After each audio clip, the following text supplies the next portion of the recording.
네, 이 이마 주름을 해결하기 위해서 여러 방법이 있습니다. 이마 주름에 놓는 필러도 있고요, 안면거상술, 성형외과에서 하는 그런 수술 등도 있는데 가장 기본적인 건 이마 보톡스입니다. 이마 주름이 생기는 원인이 이마 근육 때문이니까 이 근육을 마비시켜서 근육의 움직임을 줄여주면 주름이 개선되는 효과를 낼 수 있는 거죠. 이마를 따라서 가로주름들이 쭉쭉 가 있는 것을 확인할 수 있습니다.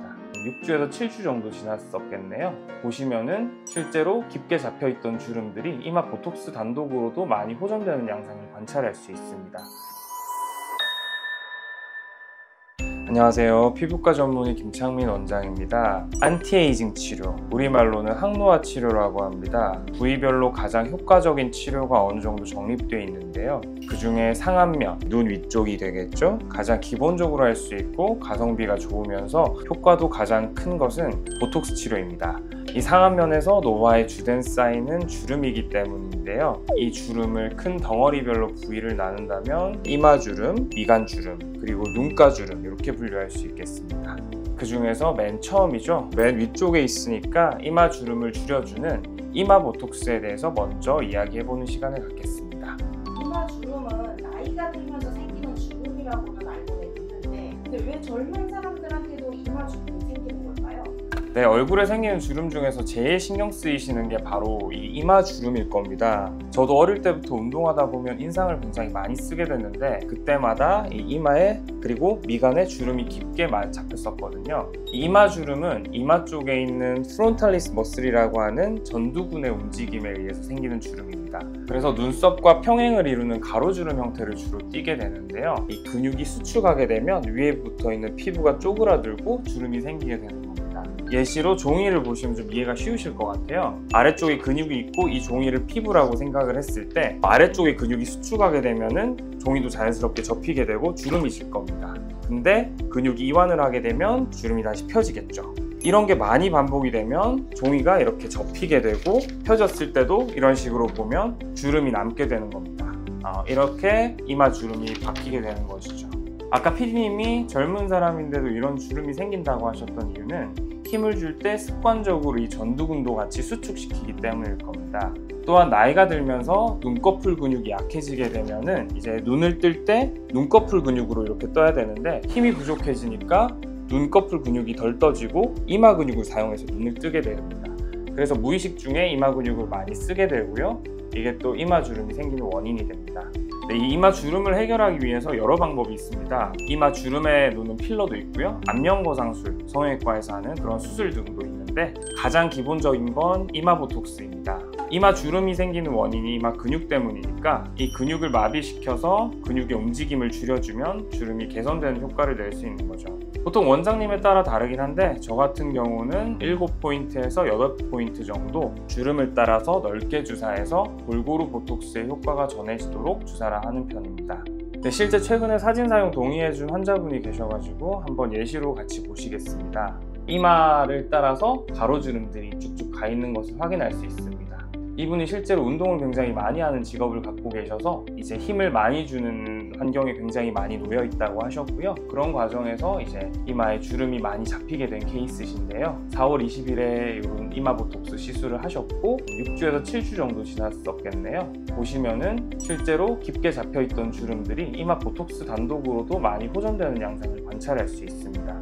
이 시술 과정에서 특별하게 부작용이나 불편함을 호소하진 않으셨고요. 다만 깊게 박혀있던 주름들이 완전히 사라지진 않은 것을 관찰할 수 있었습니다. 이 정도의 호전을 보인다라고 생각하시면 이해가 쉬우실 것 같습니다. 이마에 이런 주름들이 접히게 된 경우에는 저는 3개월 간격으로 꾸준히 보톡스를 맞는 것을 권장드립니다. 그리고 이마에 힘을 줄 때만 주름이 가시는 분들이 계세요. 그런 경우에는 예방적으로 주름이 잡히지 않기 위해서 6개월 간격으로 맞는 것을 권하고 있습니다. 이마 보톡스를 고려하시는 분들을 망설이게 한 이유 중에 하나는 바로 부작용에 대한 우려일 겁니다. 저는 사실 개인적으로는 부작용이란 단어를 쓰기엔 좀 과한 느낌이기도 한 것 같습니다. 부작용이라기보다 보톡스 후에 이마 근육이 마비가 되면서 동반되는 현상이라고 하는 게 제일 정확할 것 같습니다. 제일 흔한 건 졸린 눈이 되거나 눈 뜨기가 힘든 건데요. 눈꺼풀 근육이 약해져서 이마 근육으로 눈을 뜨시던 분들은 이마 근육이 마비가 되니까 눈꺼풀 근육 단독으로 눈을 뜨기 힘든 현상이 생길 수가 있습니다. 보통 젊으신 분들은 해당이 안 되고 연령이 60대 이상으로 높으신 분들의 경우에 만약 그런 증상이 발생했다고 하면 다음 시술 때는 피부 주치의에게 이러한 불편감을 꼭 설명하셔야 합니다. 만약 그런 상황이 발생했을 경우엔 저 같은 경우엔 이제 보톡스를 보통 눈썹 위 1.5cm에서 2cm 위 정도에서 주사를 하게 되는데 이 라인을 조금 더 높여서 주사해서 이마 근육 아래쪽에 보톡스의 효과를 줄여주는 방식을 취하거나 근육보다 얕게 있는 피부에다가 상대적으로 농도가 낮은 보톡스를 주사하는 스킨 보톡스 형태로 주사하셔서 이러한 부작용을 예방할 수 있겠습니다. 두 번째로는 눈썹의 모양이 사납게 변하는 사무라이 눈썹이 생길 수도 있습니다. 이런 경우에 눈썹 가쪽에 추가적인 보톡스 시술을 통해 교정이 가능합니다. 그 외 부작용이라기보다는 미간주름의 두드러짐 등이 생길 수 있습니다. 이마 근육을 수축하게 되는데 힘이 제대로 안 들어가니까 더 힘을 주려 하게 되는 경향성이 생기게 되고 그러다 보면 이마 근육 근처의 근육이 미간주름 근육까지 함께 수축을 시키게 돼서 이 미간주름이 더 깊어질 수가 있는데요. 사실 그래서 저는 특별한 케이스가 아니라면 이마 보톡스랑 미간 보톡스를 함께 주사하는 것을 환자분들께 권유드리고 있습니다. 마지막으로 환자분들께서 시술 전에 개인적으로 갖고 있는 특이사항이 있다면 상담을 할 때 확실하게 그런 부분들을 말씀해 주시는 게 도움이 될 수 있습니다.